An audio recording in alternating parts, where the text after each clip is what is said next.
Toksi gumyak semawuran prating caruwen cari wis mucah mentro ing kekayan sinala kumricik swara pancuran namun wancincang saged bumi patmo tahat pating kalendyan swaraning toya saking grojogan bagih rambunging gunung mriku wonten kukus kumendheng bondo menyang ratus daru cendana tondo pandepokan brahmana tinangkung kemendheng manas mokro Putita kang winusita sinangkit wileting basa kang nananes amung mapaning pertapan Janti Srana ya pertapan Janti Sarana lasinten to ingkang adoh sinten to ingkang ados tetubuling para cantrik kang mapaning pertapan Janti Srana nenggih sang resi risang gedhe ya resi risang gedhe nalika samono sang resi nedheng lelenggan wonten madyaning pagrahan kagiat kang Gorawa kasamuan tartane Nalendra ing Maespati Prabu Heriwati arawing sang nata Prabu Heriwati sarimpit lan pratik Citrayatna mangkono wujuring pangendika sang nata Maespati kang dereng kawya sing resah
Lirik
Hasil tangkapnya rapot.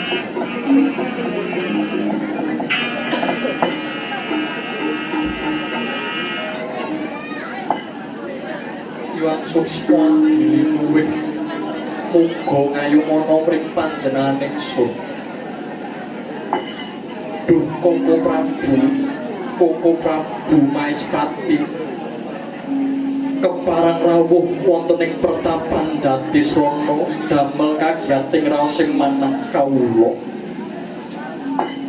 Napa malih rawuhipun Paduka Koko Prabu Heriwadi sarimbit kelawan Patih Maespati semu beneh lan adat saben menapa gatining karsa Koko Prabu kula aturi paring dawuh dhateng Kang Rayi ing Jatisrana. Yo jagat Dewa Bathara pangestu karo jagat. Yayi Panemban Risanggeni. Mula panjenengan ingsun ing kalengganing rawuh pribadi sarimbit kelawan Yayi Patih Citrayatna mapan ing pertapan Jatisrana kene. Jalaran ana bab kang bakal tak suwunke katerangan marang Yayi Panemban Risanggeni. Kula nuwun inggih Koko Prabu katerangan bab menapa swawi kula aturi paring dawuh Kang Rayi Risanggeni namung badhe ngangkungaken jaga ngilingaken karma. Kejaba wis pirang-pirang paswanan agung ing Maespati semune Yayi Risanggeni datan katon sebo mongko nyatane ora sebone Yayi Panemban ndadekke tuwuh tandha pitakon baya ana lelakon apa ing pertapan Jatisrana kene Yayi. Mula kang saka kuwi kalenggan samangku pun kakang nyalirani pribadi nyelake wanci daya-daya nyuwun katerangan kang gumathok saka Yayi Panemban Risanggeni. Apa to sebabe pirang-pirang pasawanan agung siadi datang katon sebo? Duh Koko Prabu sagunging kalepatan kula nuwun agunging samudra panaksami Koko Prabu. Mila kula boten sowan ngarsa nata jalaran Kang Rayi Jatisrana menika nedheng ketaman cobining lelampahan Koko Prabu lho. Siadi kena cobaning lelakon nuwun inggih Yayi. Lelakon mono adile kudu dilakoni. Banjur lelakon apa kang nedheng siadi sandang mara gage prasaja lawan pun kakang Yayi. Mbok menawa pun kakang ing Maespati bisa paring wujude obor pepadang tumrap pepeteng atine Yayi Panemban. Panjenipun serik lamun kula menika nglibeti penggalih Paduka Koko Prabu. Nanging kados pundi malih paripaksa kula ngunjukaken panandhang kula wau katur Paduka Koko Prabu ing Maespati. Klugunipun Koko Prabu kula menika nampi wadulipun kawula ing pertapan Jatisrana mriki.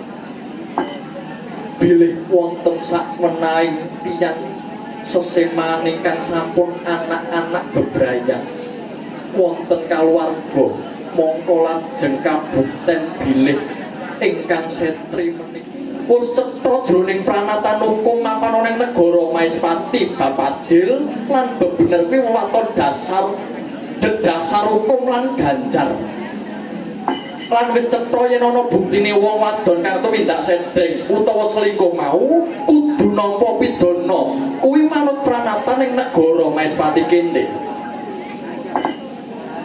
Kula nuwun inggih Koko Prabu lajeng manut pranatan paukumaning Maespati. Pidananipun menapa kula nyadong dawuh. Ngene ya Yayi. Yen nggone laku sendeng, yen nggone laku selingkuh mau lagi sepisan. Tur wis kapok lan mertobat janji ora bakal baleni kaluputane, kuwi pidanane dikethok drijine siji minangka tandha bukti yen wis nate cacat uripe. Menawi anggenipun sending sampun kalampahan kaping kalih, pidananipun menapa?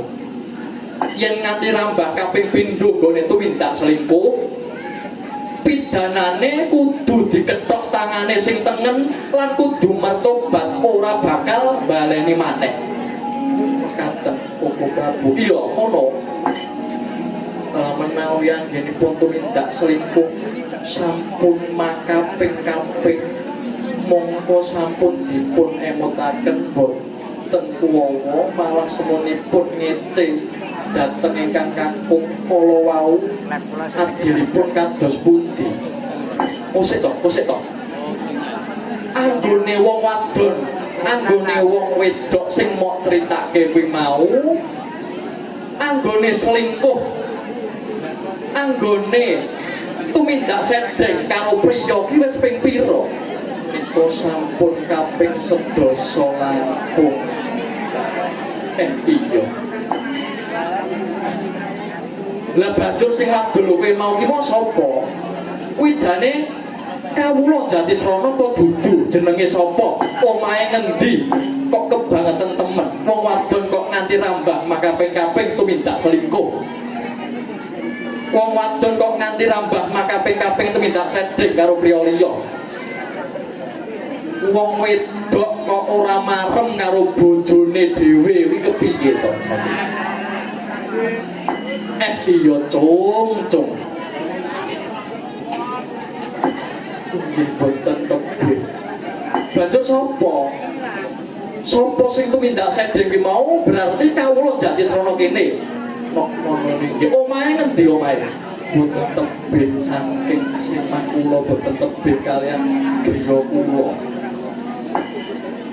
Nggih paungan Jatisrana mriki kemawon tangga caket kalian kula malah saben dinten kepanggih kalian kula. Ning lak ceprone dudu wong tubruk kene to sing tumindak selingkuh to? Dudu to? Dede. Ingkang tumindak selingkuh yang Jatisrana mriki ing pertapan kula. Lah iya. Aku tak nyuwun katerangan.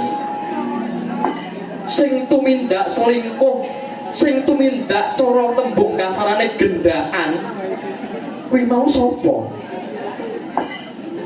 Kula ana pangapunten Koko Prabu. Kula boten saged matur jero menika wadining tiyang wonten ing pertapan Jatisrana. Jero menika paduka Beta Patih Citrayatna. Oh, dadi kowe iki arep matur ki isin. Ngono to? Ngono nggih. Patih Citrayatna ora wonten dawuh Koko Prabu Riwati.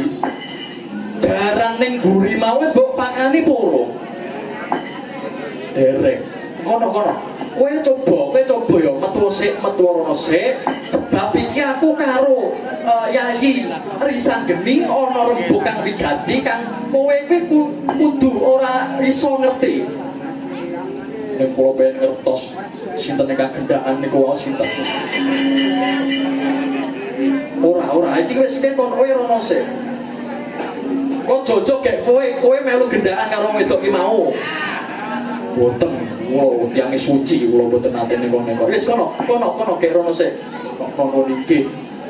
Kowe mun pamit, kula tak medal. Kula tak pados kopi teng Sor Crescent riyen kula. Semune kok sajake nesu lek mau metu saka pertapan kene. Boten kula boten nesu. Piye? Sing Adi Risanggeni, Yayi Risanggeni mara gage ngaku sapa sing tumindak sendeng, tumindak selingkuh ki mau sapa? Patih Citrayatna sampun tebih. Wis. Patih Citrayatna. Woi. Oh, wis ado kono, wis ado. Banjur ndak ngomong saiki. Ngomong iki.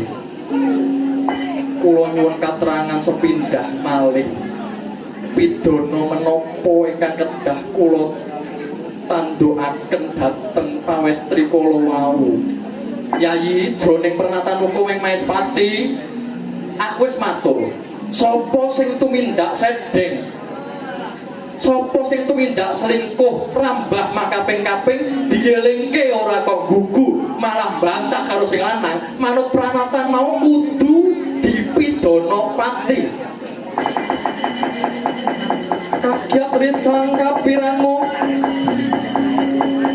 rinanggul yen nempet kempet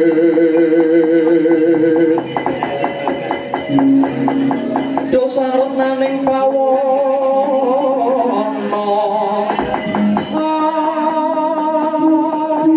gage moro gage sapa yo si tukang walangkati yo si tukang kudu kering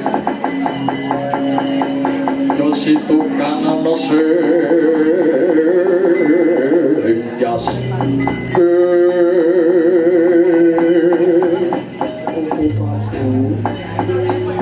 lugunipun ingkang tumindak selingkuh ingkang tumindak sedheng kala wau boten sanes namung semah kula piyambak Yayi Renuka. Aduh. Yayi Renuka bojomu dhewe.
Yayi Panembahan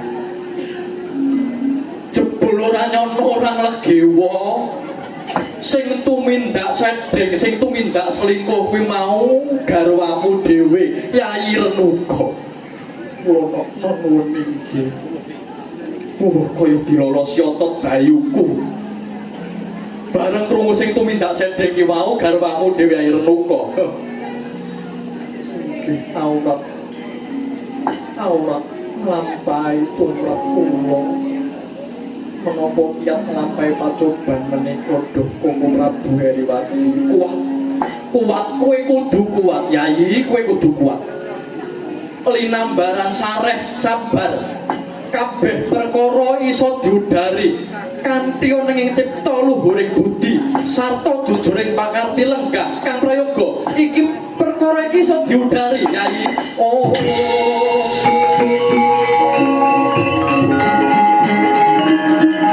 sing sabar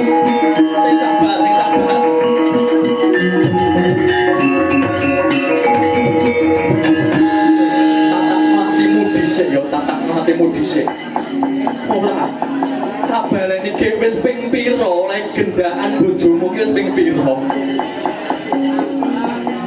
sampun kaping 10 Aduh sapus kaping 10. Ditatak-tatak matimu lho Yayi, ditatak-tatak matimu. Gek kuwi oleh mlaku ki wis pirang dina, pirang sasi. Sampun tahun-tahun. Adalah kusik-kusik. Kusik-kusik aku tak takon maneh. Banjur sing tumindak sedeng karo garwamu Yayi Renuka ki mau sapa? Ingkang tumindak selingkuh. Punten malih kepara Sentana Maespati mriki kemawon. Sentanaku dhewe, Nayaka prajaku dhewe. Kok ngono niki? Walah. Yen sing tumindak sedeng kuwi Nayaka prajaku dhewe, aku njaluk ngapura ya, mengko aku kan bakal Midhanapati. Ora to. Ora bojomu nek yo geleman to. Boten mangertos. Yo wis Yayi. Perkara iki perkara pidana garwamu tak balekke tak pasrahke marang kowe sautuhe. Pun Kakang Heriwadi tak golek sisik melik kelawan Kakang Patih Citrayatna. Tak golek sapa wae sing tumindak sedeng, sapa sing tumindak selingkuh. Mengko aku sing bakal matrapi Midhanapati dhewe, Yayi. Wis aku njaluk pamit. Aku njaluk pamit tak goleki sisik melik dhisik.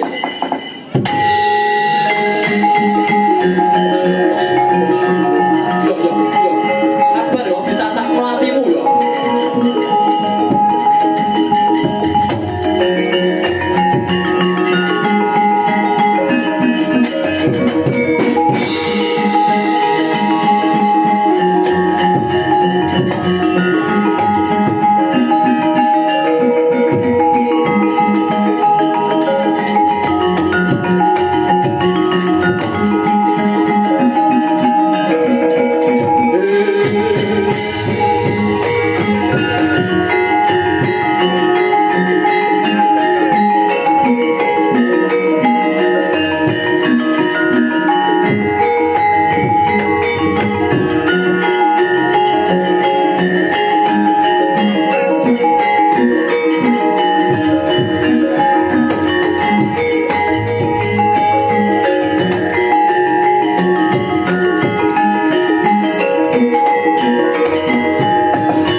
Ger Jomo Dagni.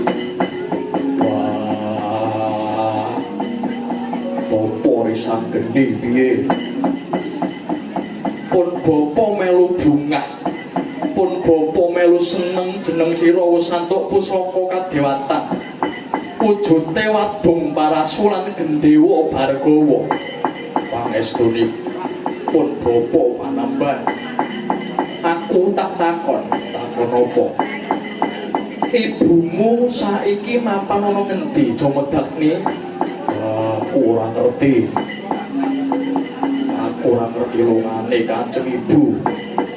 Ana apa bapa penemban goleki Kanjeng Ibu? Ora apa-apa. Ya aku mung kepengin sapecagong ijen padha ijen karo kowe, mumpung ibumu ora ana, Nger.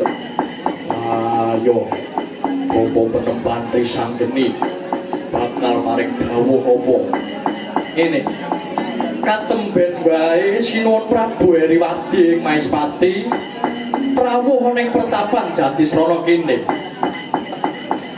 wigatine kaya kang wis tak andharke marang kowe ya kuwi bab tumibaning pangadilan wong wadon kang sedhek sinuwun wis paring karampungan paring katerangan kang gumathok pidana kang adil wis yen pancen kaya mangkono sinuwun Heriwadi paring dawuh apa reh ning nggone tumindak selingkuh sedheng kuwi mau wis makaping-kaping wong wadon kuwi mau kudu dipidana pati nggih wis cetha kaya mangkono.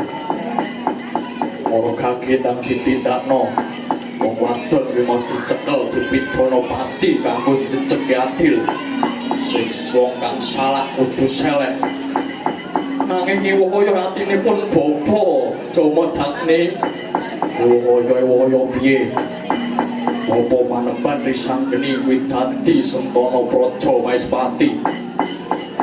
Sentanane ratu arep nindakake adil kok nganggo ewuh kuwi piye? Aja gawe wirang apa.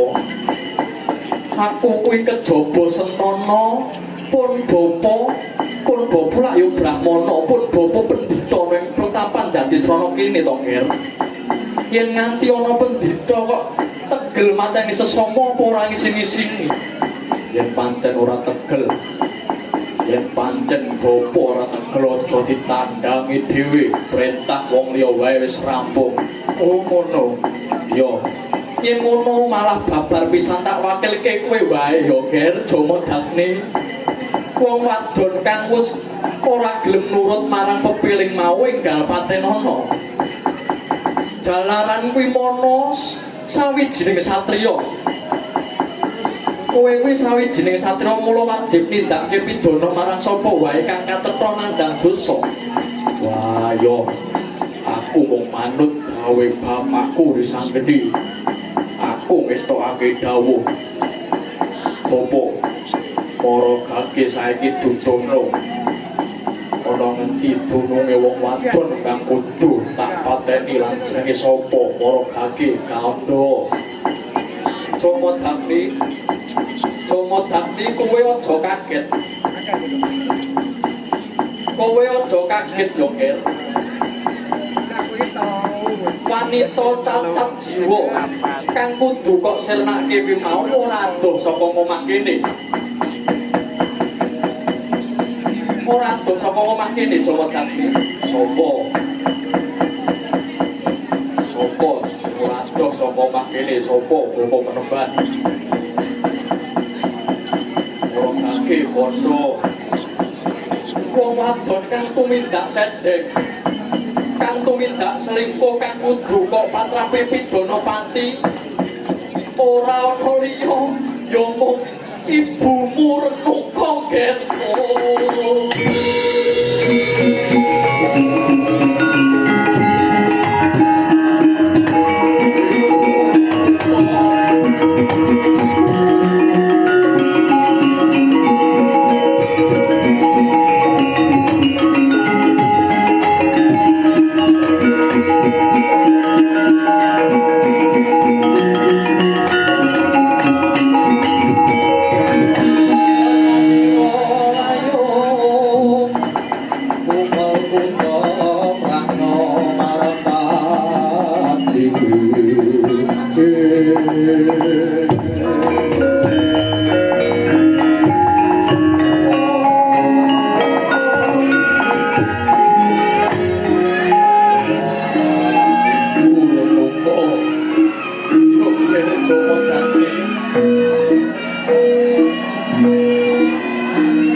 Ibarat penyakit limono, ibuku wis ora keturunan. Wiwit saka pucuk rambut nganti jempol sikil wis kebak penyakit wong lanang sing lambang sari karo ibu kuwi omah ora mung siji loro nanging wis akeh sapa sing terlibat sendeng karo Kanjeng Ibu kabeh mau Sentana Maespati Bae yen Sentana mau tak pidana ora urung netepi tembung kriwikan dadi bojokan guyonan gojekan dadi tangisan leling semi Kakang Prabu Hariwati Narendra Maespati Indarto engger anakku kowe sanggup mateni ibumu ora aku sanggup mateni ibu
jebul sing tumindak sendeng jebul sing selingkuh kuwi mau ibuku dhewe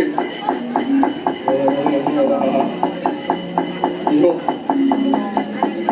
satriya wimana tembunge kudu iso ditindakake kudu iso tepati yo aku wis badut saguh ibu renungko kowe mapan ora ngerti ibu oh